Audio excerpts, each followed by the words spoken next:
আপনাদেরকে কাফেলার পক্ষ থেকে আমরা আন্তরিকভাবে শুভেচ্ছা জানাচ্ছি। আজ আবারও এসেছি সুজন ভাইয়ের কাছে। আমরা একটু আগে জানতে চাই যে আমরা সেদিনকে বলেছিলাম, একটি চ্যালেঞ্জ দিয়েছিলাম যে বুখারী শরীফ থেকে সহি সহি সহি সরি মরফু মুত্তাসিল গায়রে মুআরিজ একটি হাদিস পেশ করবে শুধুমাত্র বুকের উপরে হাত বাঁধার। তো আপনি সেই সমস্ত শায়েখদেরকে যে বলেছেন, এরপরে তারা কি জানিয়েছে সে ব্যাপারে আপনাকে?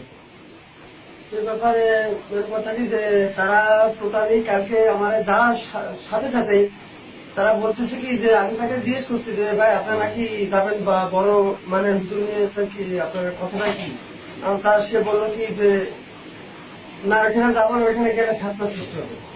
ঠাট্টা সৃষ্টি হবে মানে আপনার তো সত্য, তাহলে আপনাকে ঠাট্টা সৃষ্টি হবে কারণ না এখানে যাওয়া যাবে না। ওইখানে গেলে দেখা যাচ্ছে প্রথম তরফে যে দুইজন তিনজন লাইনে আসলো ঠাট্টা, মানে তারা এইটা লাইনের কথা না বলে তারা বলছে তিনজনে দাঁড়িয়ে ঠাট্টা চলে গেল, দেখা যাচ্ছে আমরা যার সাথে আমরা চলে গেল। অর্থাৎ তারা সত্যটা স্বীকার গেল না, কারণ নিজেরা যা ভুল করছে তারা সেটা অস্বীকার করছে যে তাদের তারা গেলে তারা ঠাট্টা সৃষ্টি করে। এবং তাদের প্রশ্ন করলাম যে আপনারা ওইখানে তো অনেক কিছু ভুল করছে, তারপরে অস্বীকার করছে গেল বলছে কি যে না তারা আমাদের চাইতে ধরছে, তারা এমন চাপা ধরা ধরেছে যে আমরা ভুল করছি, আমরা তো সামনে করেছিলাম, কেন আপনারা এই কথা বলবেন? করার পরে এখন আমার এক বন্ধু সে বাপ সে বলছে কি যে শোনেন যে আপনারা কথা কেন ঘুরাচ্ছেন, কেন কথা ঘুরাচ্ছেন? আমি বলার পরে তখন সেই মধ্যে হচ্ছে কি যে তোমার ক্যামেরা নিয়ে আমাকে হুজুরে মেলা অপমান করছে। তো আপনার কাছে আপনারা এখনই অস্বীকার যাচ্ছেন, এখনই যাচ্ছেন অস্বীকার, তাহলে আপনারা যখন ভিডিও না করতে এখন ক্যামেরাতে সময় শিখে আপনারা তো সত্যি কথা বলতেছেন, আপনারা নিজেরা শিওর হচ্ছেন যে আমি সত্যি কথা বলতেছি, তা আপনাকে ক্যামেরা সময় শিখে না তোমার জন্য এই ধাক্কা সৃষ্টি হয়েছে, তুমি তোমার যে কি বলবো আমি বুঝতে পারতেছি, আমি কি বলবেন আপনি? আপনি কিছু বলেন না, কারণ আপনার নিজেরা ঠিক মতো কথা বলতে পারেন। তো আমি আপনার কাছে জানতে চাই যে আপনারা যে সেদিনকে এসেছিলেন আসলে এখানে কি ফেতনা হয়েছিল, না আমরা রেফারেন্স দিয়ে তাদেরকে জিনিসটা তাদের থেকে জানতে চেয়েছিলাম, নাকি আমরা রেফারেন্স দেইনি না তারা রেফারেন্স দেয়নি? আমি আপনার কাছে সেটা জানতে চাই। রেফারেন্স তারা তো দেয়নি, বরং তারা যেসব কথা বলেছে সম্পূর্ণ উল্টা। কারণ আমরা মনে করছি সে নিজের থেকে এসে আইসে বলতেছে যে সত্য জিনিসটা আমরা ধরবো, আমাদের কোনো সমস্যা নেই। তখন তারা ক্যামেরার কথা বারবার আমরা বলতেছে একই কথা যে ক্যামেরা নিয়ে তোমরা এত বড় অন্যায় কাজ করছো, আমি আপনার তো সত্যি কথা বলতেছে, আপনি ক্যামেরার সমস্যা নেই। তখন বাপি বলতেছে কি ধন ভাই যে আপনারা এখন কথা উঠেন না, যদি তাই উঠান তাহলে তো সম্পূর্ণ ভিডিওর সাথে সেটা আপনারা দেখবেন। তখন বলার পরে বলতেছে কি যে না আমরা ওইখানে যাবো না, তাদের একই কথা আমরা ওইখানে যাবো না। তো সময় শিখিয়েছে আপনার তো 4 নম্বর হুজুর আছে, 4 নম্বর হুজুর আছে, তো আপনার সময় শিখিয়েছে। তখন সে বলতেছে কি যে যে ভাই তুমি তোমার পথে যাও, মুসলমান ভাই ভাই মুসলমানকে আমার নামে কোনো খারাপ কথা হলো না, যে কথা আমরা কষ্ট পাই, আর মুসলমানের সাথে মুসলমান এরকম করা ঠিক না। তা এই পর্যন্ত তুমি যখন সত্য কথা হয়েছে আমরা অসত্য কথা হয়েছি না সত্য কথা, যেটা আল্লাহ ভালো জানে। তা আমাদের যতটুকু জ্ঞান সেই জ্ঞানে আমরা চলবো। এখন আপনার কাছে কি মনে হচ্ছে তারা কেন আসতে চাচ্ছে না? এখন যা মনে হচ্ছে যে ওনাদের ওটা সত্যভাবে নিজেরাই নিচ্ছে, এছাড়া আর কিছু বোঝা যাচ্ছে না। ওনারা নিজেরাই বলতেছে এটা আমারটাই সঠিক। আচ্ছা, তো সেদিনকে কি তারা তাদের সঠিকের পক্ষে কোনো রেফারেন্স, কোনো দলিল, কোনো প্রমাণিকতা দিতে পেরেছিল? রেফারেন্স দিতে তো পারে না, উল্টো তারা অপেক্ষা করেছে।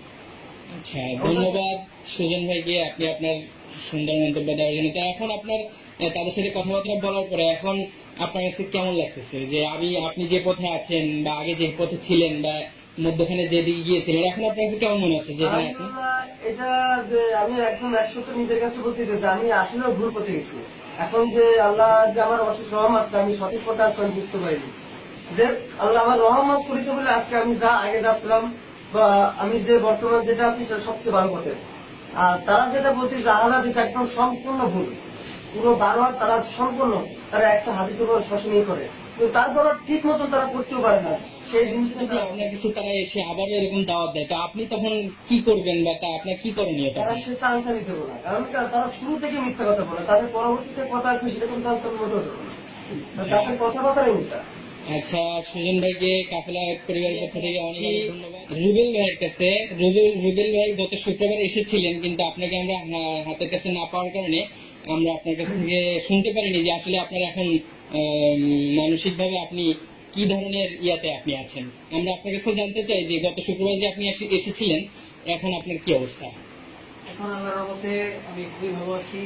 ছোটকাল থেকে যে নামাজ পড়ছিলাম, মাঝখানে একটু ওই ওদের মিথ্যা ইসে তার সাথে জড়াই গেছিলাম।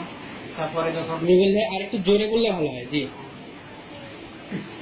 ছোটকাল থেকে আমি যেভাবে নামাজ পড়ছিলাম, মাঝখানে দিকে এসে আমি একটু ভুল মানুষের কথা শুনে ভুল পথে চলে গেছিলাম। তাহলে অনেক রহমতে যে আমার কিছু ভাইরা আছে, তাদের কাছে আমার সেই যাদের কথা শুনে গেছিলাম তাদেরও নিয়ে আসলাম। আশা করে দুজনের ভিতরে হাদিস কোরআন নিয়ে কথাবার্তা করে দলিল সপক্ষে দেখতে পেলাম যে আসলে ছোটকাল থেকে যারা পড়ছিলাম।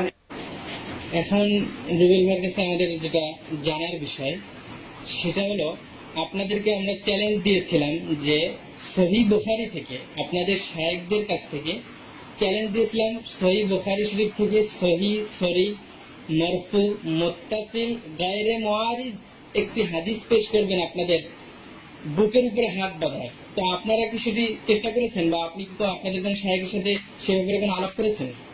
সে ব্যাপারে আমি সেহেতু ওদের আলাপ করি নাই, তা আমার সুজন ভাই আছে, তাকে বলছিলাম আলাপ করতে। এখন ও কি বলছে সেটা ও জানে, কিন্তু আমার ঘরেটা বুকারি সাহেব আছে, সেটাই আসলে সেভাবে আমি পাইনি। আচ্ছা, আমরা একটু সুজন ভাইয়ের কাছে যেতে চাই যে সুজন ভাই, আপনি আপনি উনি যে বিষয়টা বললো যে আপনাকে